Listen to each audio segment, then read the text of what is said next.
নমস্কার বন্ধুরা, welcome to our channel মা ছেলের পাঁচমিশালি। চলে এলাম একটি সাপ্তাহিক বাজারের শর্টস নিয়ে। বাজারে এসে প্রথমেই নিয়ে নিলাম একদম দেশি তেলাপিয়া। এরপর নিলাম একদম টাটকা চাবড়া চিংড়ি। চাবড়া চিংড়ি সুন্দর করে ছাড়িয়ে কেটে রেডি করে দিল।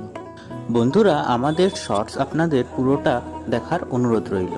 এরপর সবজি বাজারে গিয়ে নিলাম দেশি ফুলকপি, গাজর, বিনস, ক্যাপসিকাম ও টাটকা ধনেপাতা। বাজার থেকে বেরিয়ে এক কাকু দেখলাম একদম দেশি কাতলা মাছ কাটছে। তার কাছ থেকে কিছুটা কাতলা মাছ নিয়ে নিলাম। বন্ধুরা, আমাদের ভিডিও আপনাদের ভালো লাগলে কমেন্ট করার অনুরোধ রইল। ভালো লাগলে লাইক করে দেবেন এবং নতুন বন্ধুরা প্লিজ সাবস্ক্রাইব করে দেবেন। কাতলা মাছ সুন্দর করে পিস করে নিলাম। এরপর নিয়ে নিলাম কটা গলদা চিংড়ি। গলদা চিংড়িও একবারে পরিষ্কার করে কাটিয়ে নিলাম। সবশেষে সবেদা নিয়ে আমাদের এই সাপ্তাহিক বাজার শেষ হলো। বন্ধুরা, আমাদের ভিডিও কেমন লাগলো অবশ্যই জানাবেন।